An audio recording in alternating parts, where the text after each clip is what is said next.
Saya memang tahu ada nama Pakistan, Afghanistan, Turkmenistan, Kazakhstan, Kyrgyzstan, Uzbekistan, dan lain-lain nama yang berakhiran stan.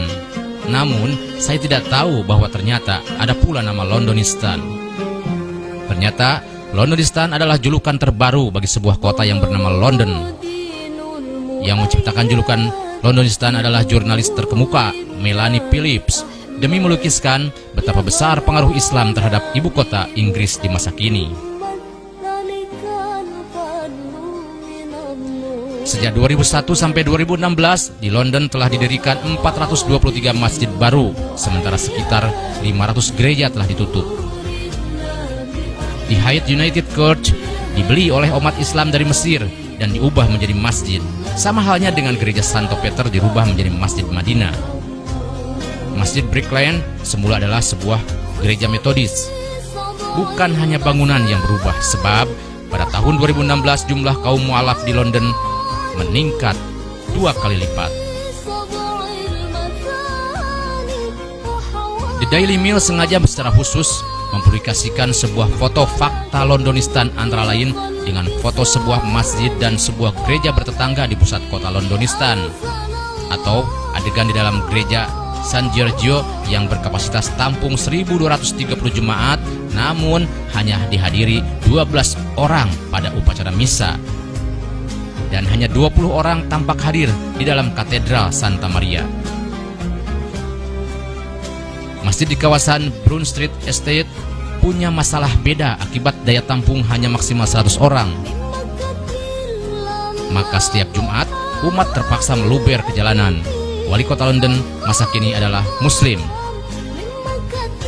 Cherry Pitt dari Universitas Oxford menyatakan hegemonitas umat beragama di Inggris masa kini memudar akibat dominasi Kristen memang melenyap. Direktur The National Secular Society, Kate Peterswood, yakin bahwa di Inggris dalam 20 tahun mendatang jumlah Muslim akan lebih besar ketimbang jumlah Kristen.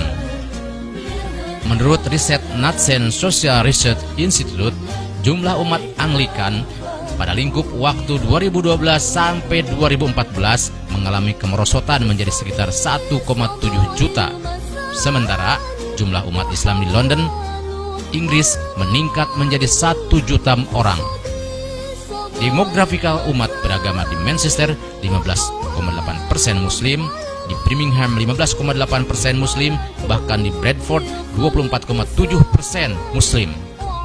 Wajar apabila para penderita Islamophobia makin dilanda gelisah, paranoid bahwa gelombang bencana Islamisasi sedang melanda Inggris. Namun, bagi mereka yang mengerti kodrat proses peradaban, sama sekali tidak merasakan apalagi menganggap fenomena Londonistan sebagai suatu mimpi buruk di malam hari. Gejala Londonistan sekadar ekspresi perubahan peta demografik keagamaan di Inggris, di mana kebetulan agama Nasrani sedang mengalami masa pasca kematangan, sementara Islam sedang mengalami masa pertumbuhan. Kemerosotan jumlah umat Kristen bukan akibat pertumbuhan Islam. Ketika masih belajar kemudian mengajar di Jerman pada tahun 70-an, di mana umat Islam setempat masih dalam jumlah sangat terbatas, saya pribadi sudah menyaksikan bagaimana jumlah umat Kristen yang rajin ke gereja terus-menerus merosot. Jumlah warga yang secara administratif keluar dari agama Kristen makin banyak akibat keberatan membayar pajak gereja yang secara legal wajib dipotongkan langsung dari salary bulanan. Terutama generasi muda Jerman yang pada saat itu sudah mulai menganggap agama Kristen sudah tidak relevan akibat tidak sesuai dengan perkembangan zaman.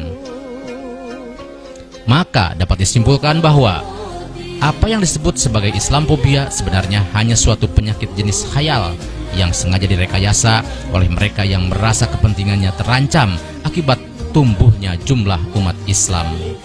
Sehingga meskipun pada kenyataan mayoritas pelaku kekerasan terorisme di bumi Amerika Serikat sebenarnya bukan Muslim, namun Donald Trump dan para pendukungnya sengaja membiasakan diri untuk menggunakan istilah teroris Islam radikal.